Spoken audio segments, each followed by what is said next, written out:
Dr.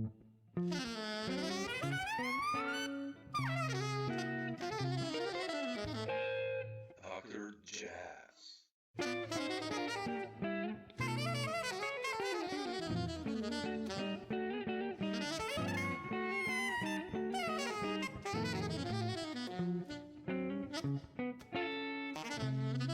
I followed your YouTube channel, and it's like, Oh, you know, lots of cool footage to see that you've done. So that's beautiful. a lot of pandemic experiments there. Yeah, but it's good. You know, that's what we all done. But you know, it's like I've been a fan since this one. So this is a long time ago. Yeah. Yeah. That was a fun one. Man. Whew. But yeah, I want to dig into that one later, definitely. Okay. Like, ask you some stuff. But speaking of your YouTube channel, I saw you did like a couple of solo versions of tunes, like, you know, fooling around with or without the loop pedal, like My Shining Hour is Beautiful, and then Jacking by Monk. And is this something you've been working on lately, like playing solo guitar, or? I've done it for a long time. I mostly do it at home, but I've done a lot of gigs, and I started bringing out the looper, mostly gigs like coffee shops and things like that, where people weren't really listening. Yeah. So, but I love those gigs because I was able to do whatever I wanted. I could do 26/2 and 9, and as long as you do it quietly and somewhat tastefully, you could do whatever you wanted. So I love those things, and I've been thinking about doing another one, but you know, just haven't gotten around to it. But did you ever think about, you know, Scofield just released a solo guitar album? I mean, also with a looper. I know. And did you ever think of doing like a solo guitar album, or? Oh yeah, I did, but I don't want to listen to that Scofield because I know it's probably. Oh, it's killing, man. Oh yeah, I knew it, and so I would just lose all desire to even try after I heard that. But yeah, I love Scofield. He's such a musical player. But yeah, I'm still working on it, and I was thinking about it today. You know. Oh really? Oh. Well. Yeah, because when I moved out of New York, when I stopped playing with all those great players on a regular basis, it hit home how special that place is. You know, the players there, they listen so hard, and you just don't find it anywhere else. And so in Texas, there's a lot of great players, but some of what's missing is like dynamics. A lot of what's missing, it's usually loud, and then it gets louder. So the thing about solo guitar is that you're in control of all that, and you know, you can keep the dynamics happening. Yeah. No, it's like I know what you know. I also was inclined not to listen to the SCO album, but you know. But then I put it on. It's just so amazing. He doesn't, you know, he plays just so beautiful lines. You know, it's just like no shredding anymore, like no late 70s SCO or whatever. It just everything. It's like Frizzell, you know, when you listen to Frizzell solo, it's just like, man, you play a G chord. And it sounds amazing, and I play it. It's just a G chord, but you know, I was talking to a friend of mine the other day. He's a great bass player living in New York, and he was telling me about the guitar players he's a younger guy. He said, "Man, you know, I love Frizzell, you know, mostly because of the sound."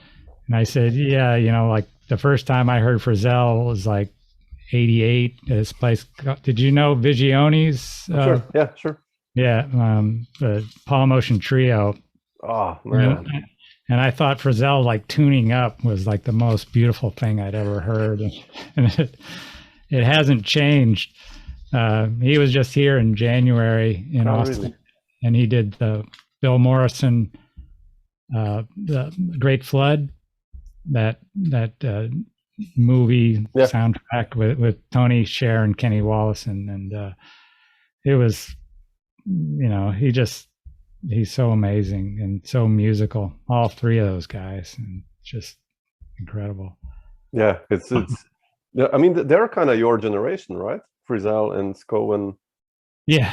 Did you already meet those guys when you were like younger, like on the? No, the way it worked for me is it was like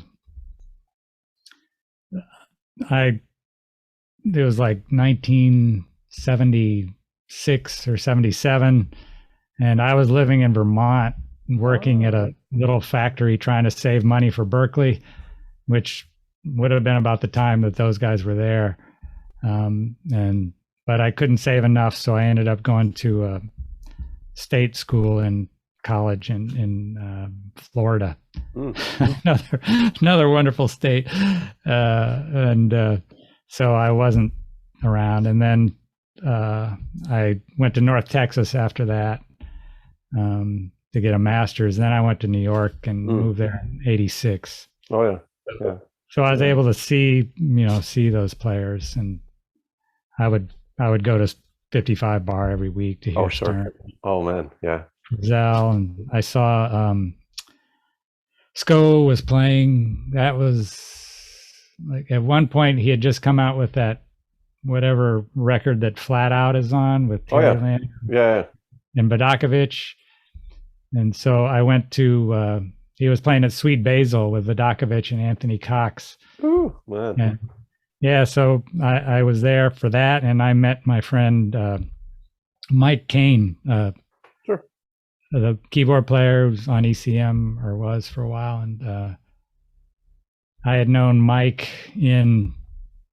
he went to North Texas too, then he went to Cal Arts, and so we reconnected, and I started playing with Mike, and we did his Candid Records recording called Strange Omen. I love that one. Yeah. I did this interview with Mike, and we talked about that record so much because it's incredible.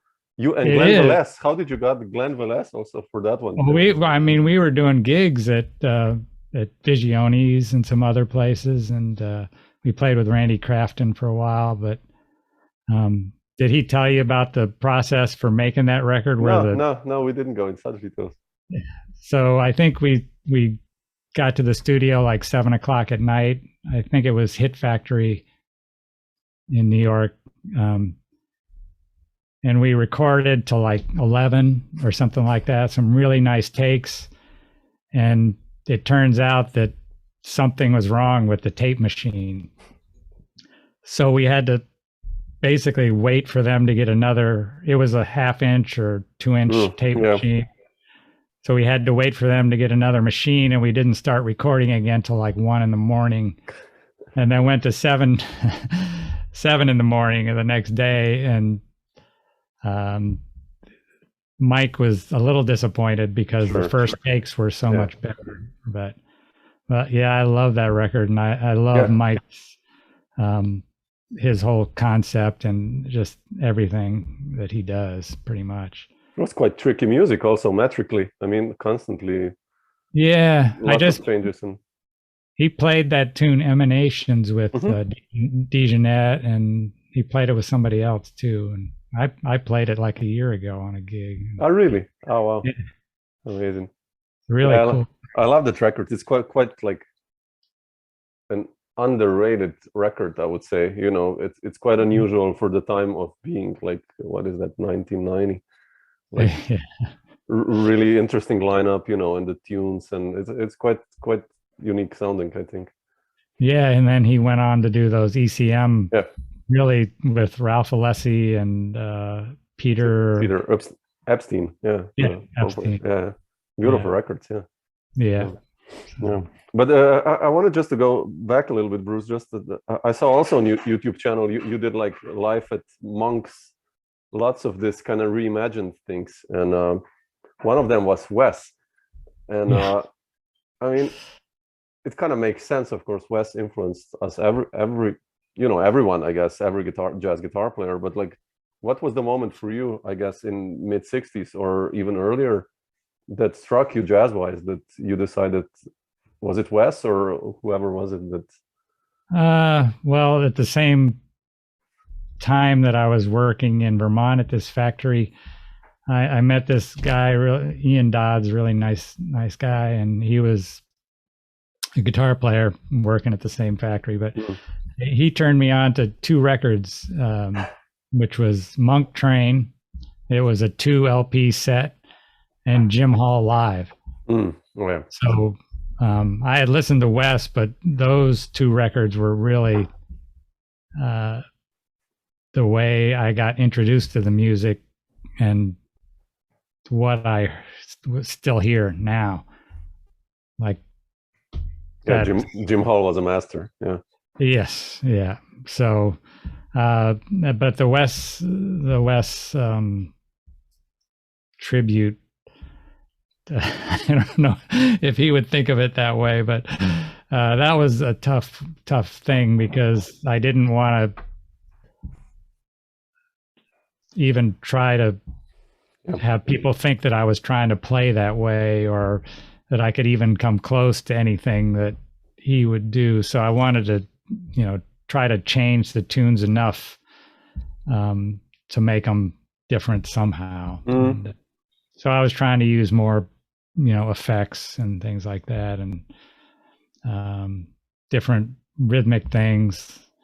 His rhythmic concept was just so deep, just as deep as everything else, like the harmony and the sound and all that kind of stuff.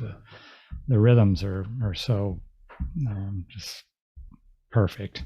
Yeah, even the big hits, the Unit 7 and what is it, 4 and 6 and all those tunes are like basically simple yet tricky rhythmically. It's quite a lot considering the time. I mean, it's amazing. He was quite an underrated composer, I think, Wes, actually.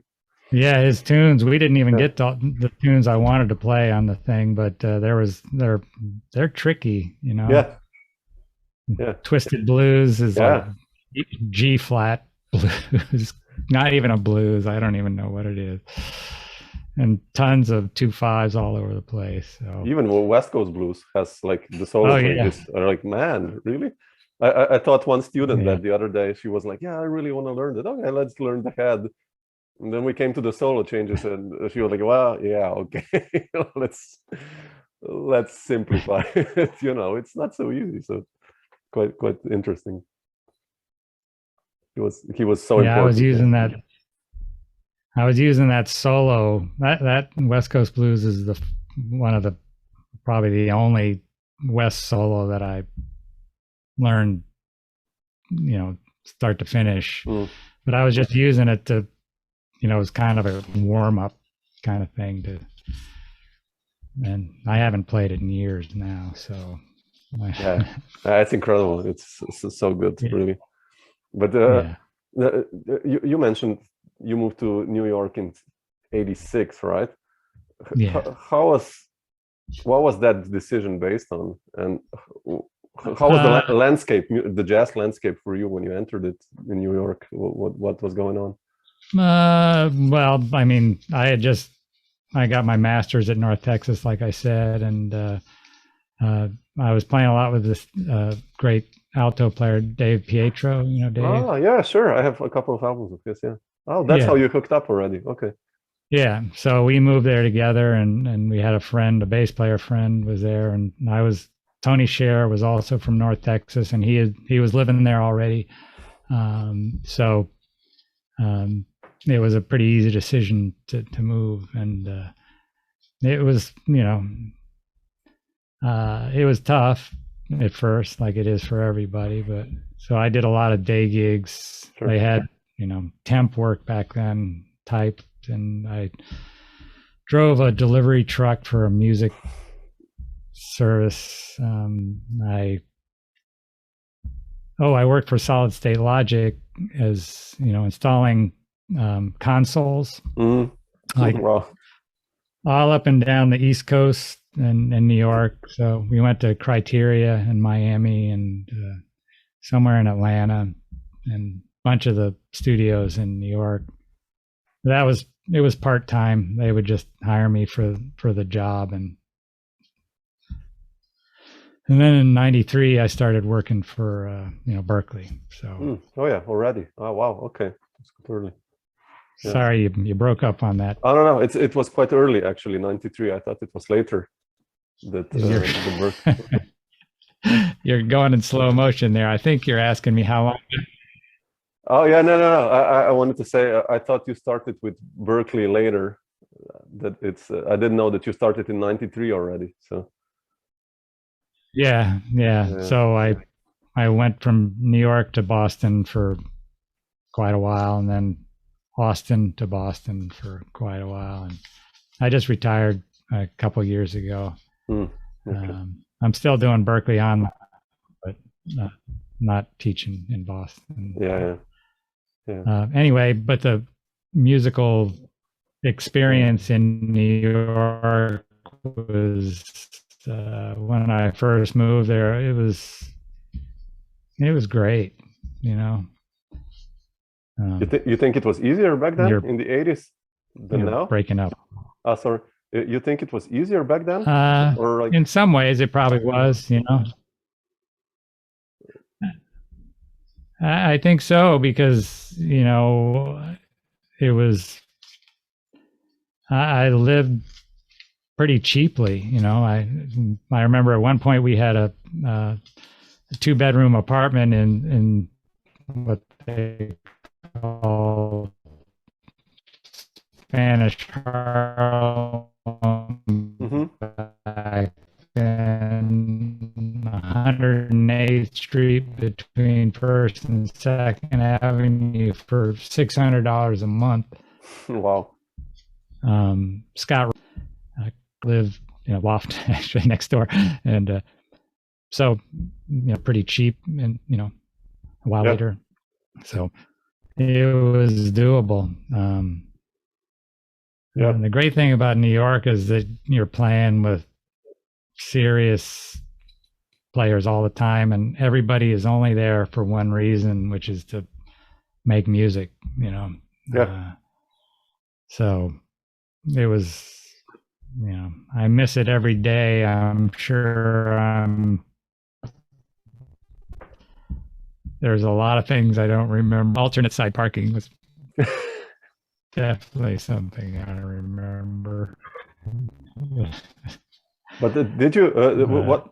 No, it was great. And you mentioned Dave Pietro and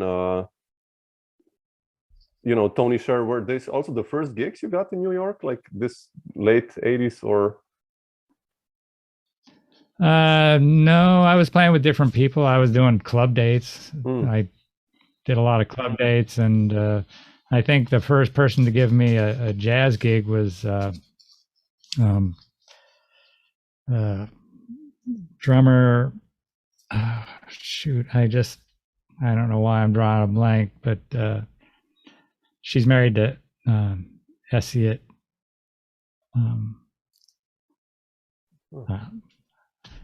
I can picture her face, but I just can't think of her. But she moved back to the Bay Area recently. But so I was doing that, and a lot of singers, and I was playing on the Circle Line and those World Yacht gigs with a guy named Mark Lamparello, who's changed his name to Mark Lampert, but he would get like Duduka and great players, and it was a goofy gig, but you're playing with great players all the time. Sure. I was playing a lot with Hebert and a lot of the same people you play with. Yeah, sure. And who else? Tony and Andy Watson. Sure. Played a lot with Andy and Pietro. Really? And okay. In the end,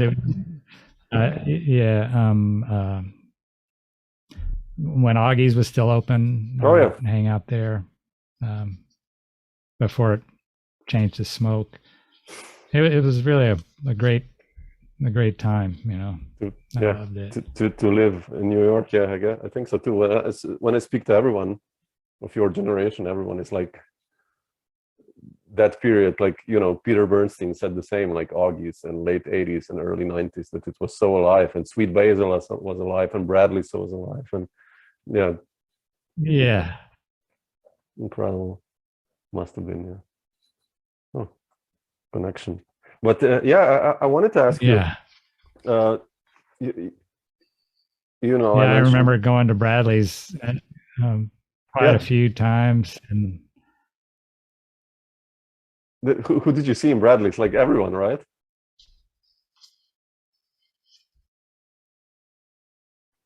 Yeah, a lot of people. Mike Cain was actually playing there a few times, and I went to hear him. And I think Randy Brecker lived in the neighborhood because he would show up and have a drink and then split. No words were said. I remember one time the bartender just put a drink down for him. He drank it and then he left. So, but yeah, I went to McKell's a lot. Did you ever hear about McKell's? No, that's the one I don't know. McKell's was like it was like on 96th Street, on the west side, somewhere up in there. And I saw Don Grolnick's horn band. Oh man! Wow. With the Brecker brothers and Bill Stewart and Dave Holland, maybe. Dave Holland, yeah. Oh, maybe, yeah, on bass. Yeah, and I was really influenced by Grolnick's horn writing and his arranging, and so I started to do that, and I'm still working on it. Actually, I'm thinking about doing a sextet, bass and drums. So, oh man, fantastic! I've actually been working on putting the music together. Yeah, I did a lot of I don't know. I think I started doing smalls on Sundays or something like that. Oh, wow. Or like once a month or something on a Sunday with 3 horns, a little while. And yeah, so I'm really into that sound. And it's incredible. One of these days I'll. Yeah, I'm looking forward to a new album by you. I'm really looking forward to that. And new compositions. I always loved your writing. Unfortunately,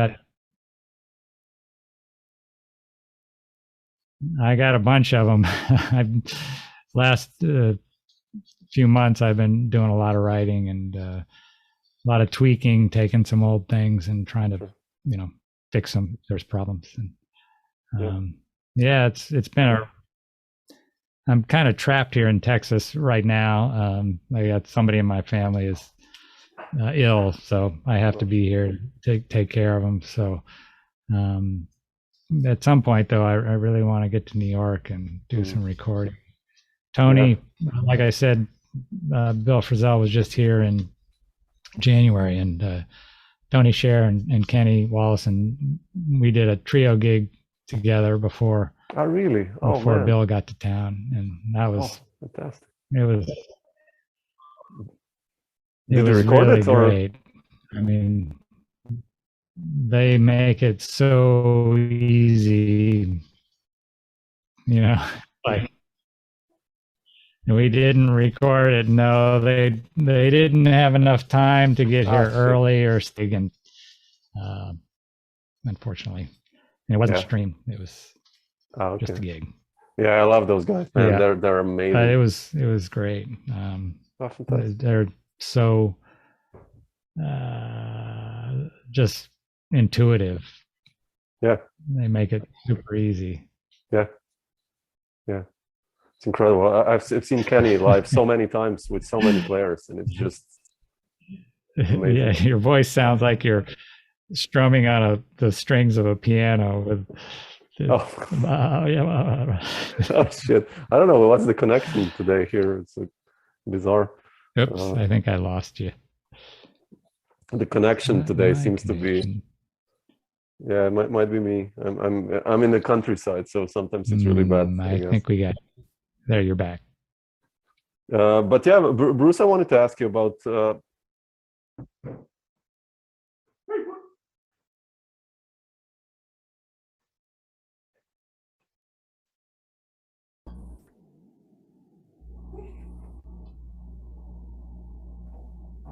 Oh, are we back? Okay. Yes, we're back. That's better. You had been frozen for a bit. Yeah, I went to move my modem now because it was just didn't work.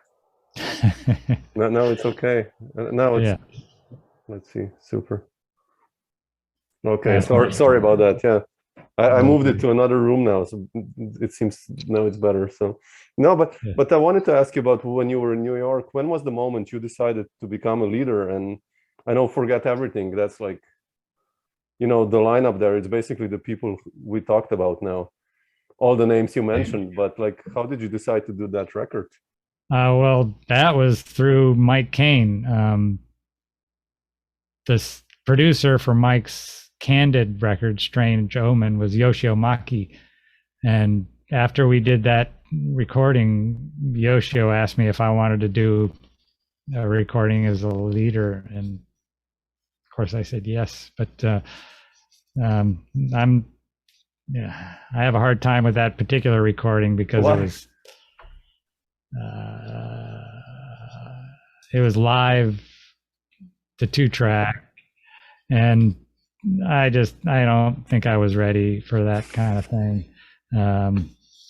So I don't feel very good about that one, but it was a great opportunity. And the ones after that, or the same producer for Fragment and Likely Story, which was Likely Story. I went to LA because that's where Yoshio lived. That's where Mike met him, and recorded with Erskine and Dave Carpenter, great, incredible, late great bass player. Otmaro, Ruiz, really incredible keyboard player, and Pietro. You seem to like when I check your records, drums seem to be really important. Right? Like, I mean, you played with some of the most incredible drummers on your records, like. Super important. Yeah. Like DeJohnette and Erskine and Satoshi on this one, and it's just like, what is it about drums? Yeah, I've been super lucky, and well, Kenny, I haven't been able to record with Kenny yet, but and just Andy Watson is a wonderful drummer. Sure.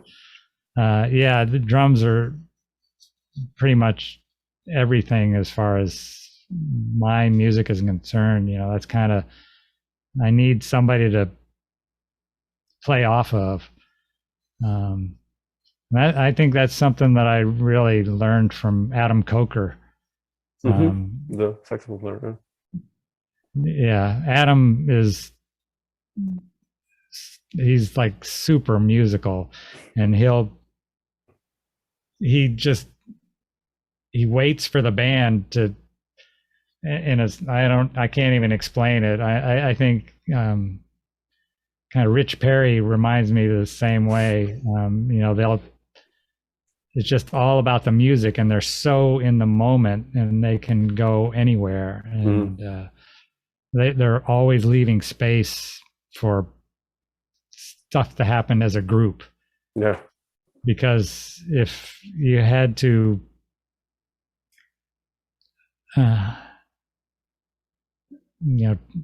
if some reason somebody wanted to transcribe one of my solos, I don't think there would be anything there, Oh, come on. It's mostly no, I think it's mostly about how it's a group interaction, and so everybody has to be on the same page. Well, Mark Ferber. Mark Ferber. Yeah. Woo, I love him. He's another great drummer, and yeah, I've been super lucky. There's a few drummers here in town who are equally great, but the thing about once you move out of New York, it's hard to find an entire group. Yeah. Yeah, I played with this guy Jerry Gibbs. You know who that Oh, yeah, is? sure. He did that Thrasher album, right? Or yeah. Yeah, he's living about 80 miles away in San Antonio, and I went down and played with him last Saturday, and he's a great drummer. Yeah. Kind of a wild character, but if you've seen any of his videos where he, I mean, I have like 2 records of his. Humor. I haven't seen him yet play, but I'll check. But you said I listened to this record so much, really, when I got it, and I love it, and I love your tunes, especially. Like I'm so happy when you said before that you're writing new music. And what's your story there when writing? How do you begin a tune? Like, I know it depends from a tune to tune, but like lots of emphasis when I listen to the music is on rhythm, and then like harmony seems to be quite complex always, but there's always beautiful melodies. And how do you compose? Well, what's your progress there? like a couple of the tunes on Fragment, I started with somebody else's tune. Like Opener, that tune really is Spiral Dance. I'm so into Keith Jarrett's Belonging recording. I love it. So I kind of wanted to get the same vibe as Spiral Dance. So that's kind of what's happening just rhythmically to start it. Dong, dong, dong, okay. ding, ding, ding. So there's I think is Like You Said on that one, where on that recording. Yep. I was influenced by another friend of mine that I played a lot with, is a guy named David Berkman, who's a really great pianist, and he did a lot of records for Palmetto. And I love his writing, and one of his tunes I was really influenced by, and I don't remember the name of it, but that's where that tune came from. Can't remember what else is on that record, but so a lot of times I'll start with somebody else's tune and just maybe just as far as a groove or something like that. I recently wrote a tune in 11 where I was influenced by this guy. He wrote The Contender, and I never remember his name. He lives in Chicago. Greg Ward. Oh yeah, sure. He's got a great tune called The Contender. I have to check it out. Yeah, it's pretty deep, and it's not rhythmically. It's not what you think it is. Mine is much simpler, but so yeah, I get influenced by other people mostly, and sometimes I just try to see what I can come up with, but it's usually a really agonizing process, as I'm sure you know. Oh, sure. Yeah, sometimes it comes like this, and then sometimes it's just a struggle. Yeah. So I've been going back to my old tunes that I'm not happy with and that I never recorded, and trying to make them into something. And sometimes that's successful, and sometimes it's not. Yeah, I've been doing that also lately. Like I found like this old sketchbook of old tunes, and I'm just like taking them out, like, man, that's some nice changes, but the B section sucks. So then I'm just like I like that, running out of ideas, so I go back to old stuff. Like, I don't know. No, but I'm always like, I want to do something different, but it ends up coming out to be the same sort of thing. So I don't know whether to give up and just say, all right, this is the way I'm going to write. Or for instance, to go back to Frizzell, just the way he orchestrates things. And I was looking at Look Out for Hope the other day, listening to that. Oh man. Yeah. It was just great. And it's a quartet and they make it sound enormous. Or Rambler is the same. Like every tune is perfect. It's perfect. It's like, yeah. Damn him. Damn you, Bill. No, I'm kidding. Thank you. No, but yes, definitely. Thank you. Yeah, but you said you have odd meters many times, and you said you wrote something in 11. How do you cope, like when improvising them over such odd metered sections? How did you practice, or you still practice or learn that?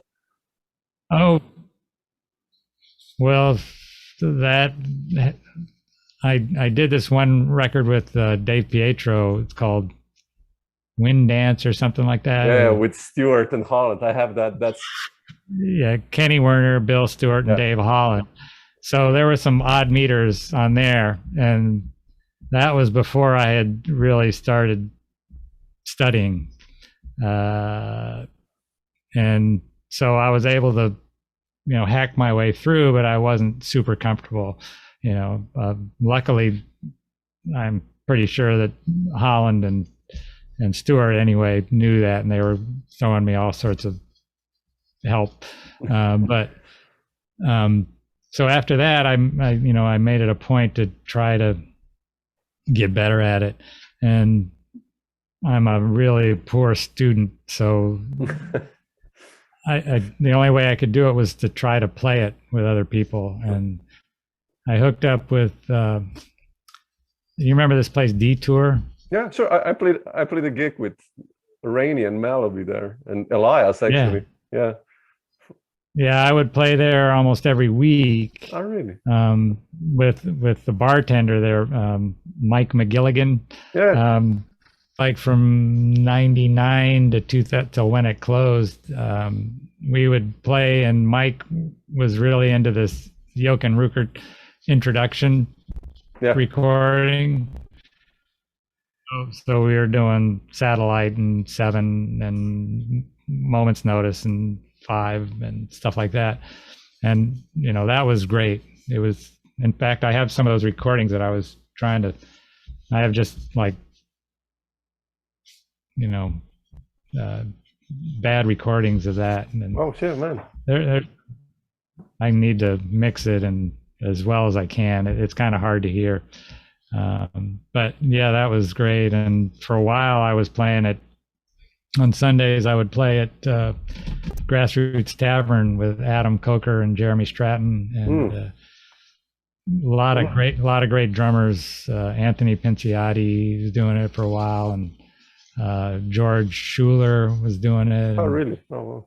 Yeah, so that was great. And then I would walk over to Detour and play late at Detour. So, but then, Detour closed. Yeah. Asa moved to Barcelona, and, things around that time, things seemed to start looking like they were changing. So, yeah, many guys also moved out of New York then. Even now, like so many players moved to Europe from New York. And I was playing with Tim LaFave for a while, really? And now he's in wow. LA. And I met him. Do you remember the band Bluth? Okay, that was a guy named Zach Danziger. Oh, sure. A really killing drummer. Tim LaFave. Tim was the bass player, and they had this thing where they wanted to get jazz and comedy. So they had another drummer, Pete Davenport. Well, let me play you some, if I have it on here. But yeah, that's not it. Here it is. This is Good evening, ladies and gentlemen. This is your captain speaking. Sorry about the delay. We thought that we were going to start our pushback, but it seems like I have a flat tire on the left side. So we're having the mechanic look at it right now, and we should be rolling in just a few minutes. Thank you. Ladies and gentlemen, this is your captain speaking again. It seems I have a left tail light out. Anyway. It's going to be a few more minutes. That's the record, actually. I mean, well, then they get into the musical part. Music, yeah.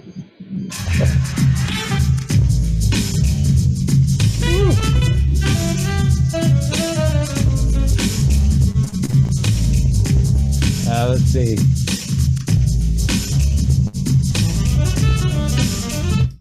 Let's see. Oh.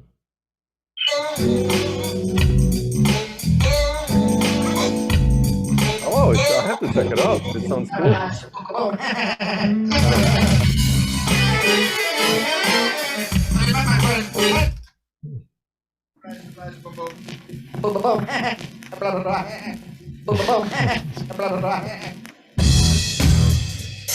Oh yeah, oh shit, oh yeah, kid, oh down with it. I think I play on that one, but Oh, really? so Oh, Wayne Krantz is on there. I'm on there. A guy named Chuck Loeb is on Yeah, there. sure. Chuck's a great man. player. Yeah.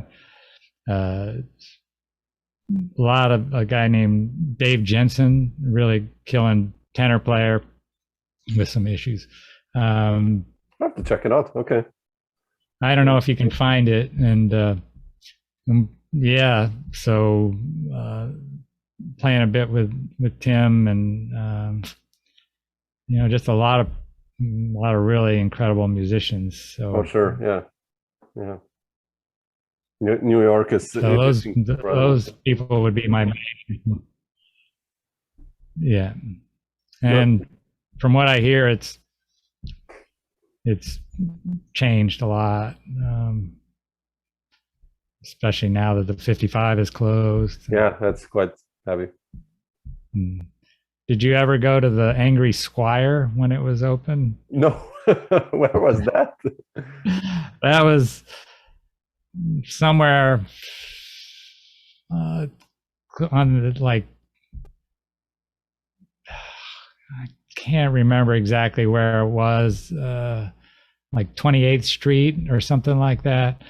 And but I used to see Ben Monder and Really? Tony and Kenny would play with Ben, and just trio, and Ben played there a lot. I played there a bit.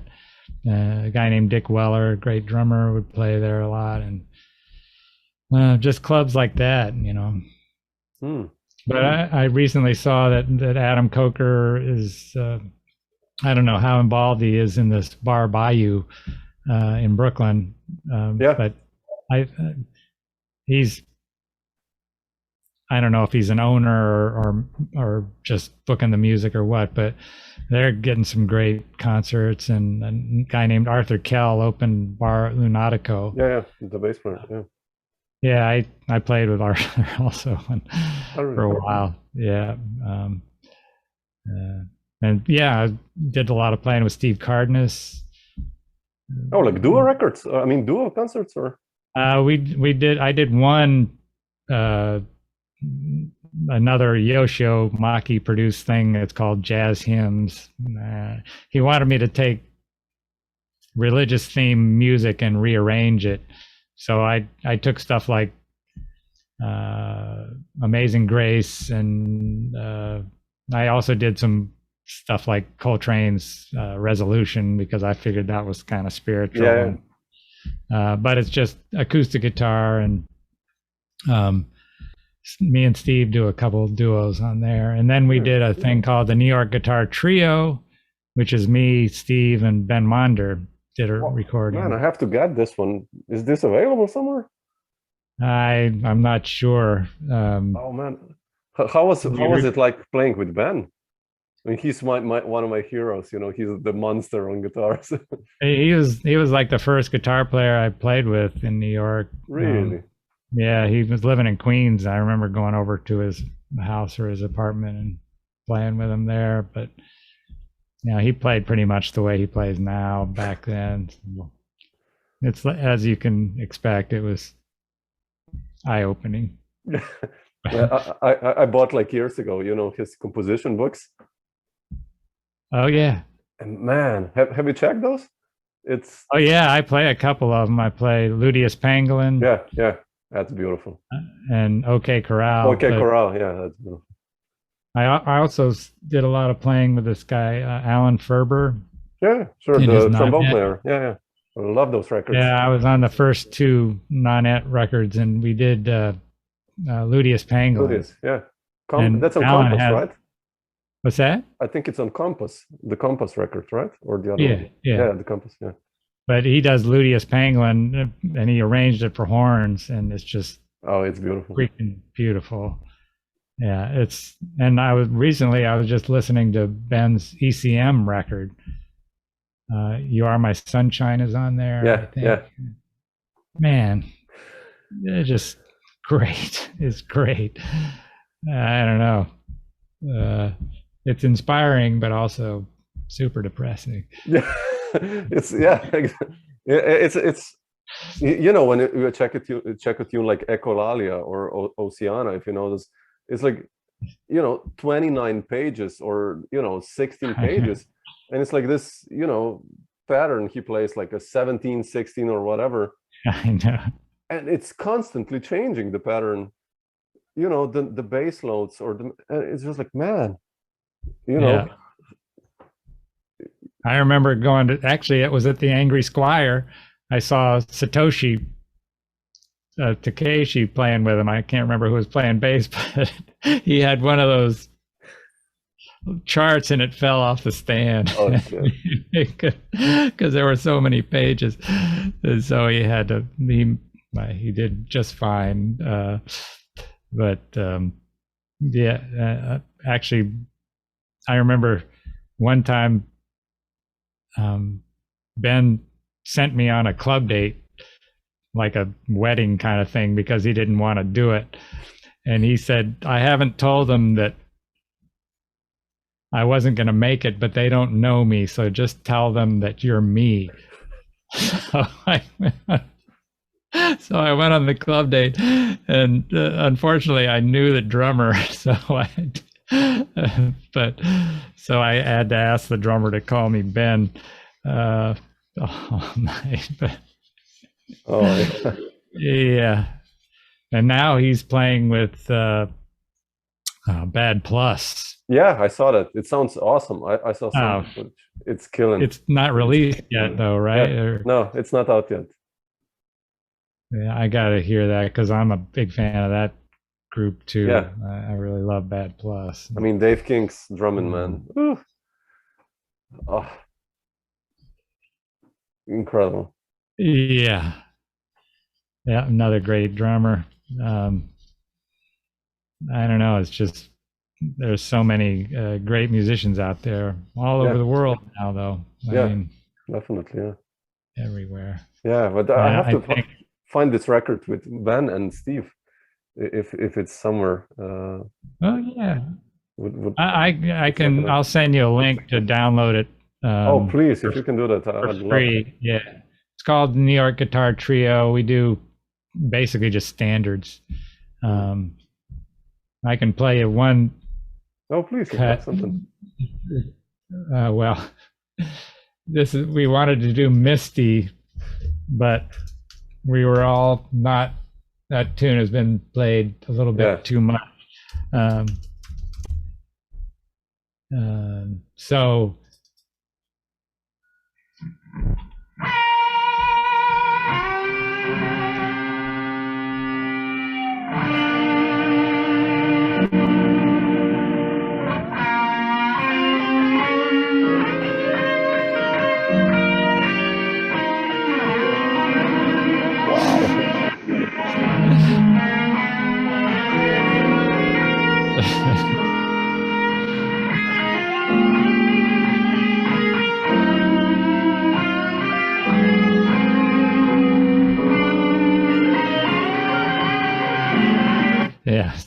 wow, man. I think that Steve is comping in G flat, and we're playing the tune in E flat. That the whole thing isn't like that though. Beautiful, man. Yeah, Steve is also one of those guys. I love Steve's playing, man. He's such a unique sounding guitarist also. Yeah, rhythmically and melodically, he's always perfect. Yeah. So yeah. I wanted to ask you about Wind Dance. How was your experience with Dave and Kenny and Bill? That record, when you found yourself in the studio with those guys, like, I mean, that's it was stressful for me, but it would still be stressful for me. It's a lot of pressure, but they're such great musicians that that they made it a lot easier than it probably should have been. But super nice guys. And really, it was good. It was in Clinton Studios, which is I don't know if they're still around, but it's a huge room. So we were really spread out, and it wasn't all that intimate. But yeah, it was good. I think the headphones were good, and it was a really nice room. It's a nice record. I mean, beautiful tunes Dave wrote. I think that Juba, the first one, and beautiful music. I should have known, and some other stuff. Right, nice stuff. Yeah. Dave's incredible, and he hasn't done one in a minute, but he did a really nice record with Reza Bazi on it. I was playing with Rez a bit. Really? And we recently, me and Rez and Hebert and a really nice drummer named Bruce Hall, we were just getting together to play a lot.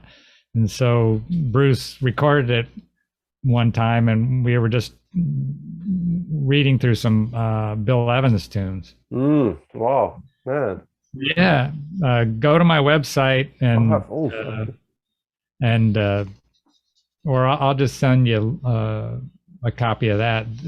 We just remixed it, and I had these guys. Actually, it was just live to mini disc. Yeah. But it sounds really good. The mix is a little weird, but I had Gene Paul at G&J master it. It's Les Paul's son, and they did an incredible job, and it sounds really good. Oh, beautiful! So, yeah, I'll send you that one. Oh, please, I would love to hear it. Yeah, Rez sounds amazing, and Hebert, as always. he has such a sound, such a incredible sound, and just great bass player. Yeah, I love Hebert. Yeah. And he's living half the year in the Midwest teaching it here. Yeah, that's incredible. Yeah, looking forward to this one. I mean, I'm so happy that you're going to put out some new music out, and especially this sextet. I'm so much looking forward to hear that when it comes out, when you make it. Well, yeah, I really need to get back to New York. I've tried to do a few recordings here in Texas, and it's really just a waste of money in the end because you're not satisfied. Not really, no. Well, the standards, the standard, it's very high. For me, it's like I need somebody really strong to make me sound halfway decent, So if I'm, I really need that group thing. That's important too. But New York's not going anywhere, I don't think. Hopefully not. definitely. But yeah, but cool, Bruce. Thanks for sharing some of these things. Wow, and Really thank you so appreciate it. much. It's a real honor to get interviewed by you. And Oh, come on. It's just, it's I should not, do one. I should need to interview you. I just love listening. You know, I'm such a musical geek that, you know, I listen to the records and then I read this encyclopedias all the time, and you know, especially who's playing somewhere, and I just, you know, then I love doing these interviews and hear you guys talk about that. Just, yeah, you know, I played with this guy there and that, and I'm like, yeah, man, it's. Well, I hope we get to do some playing sometime. That would be incredible. That would be amazing. Yeah, that would be amazing.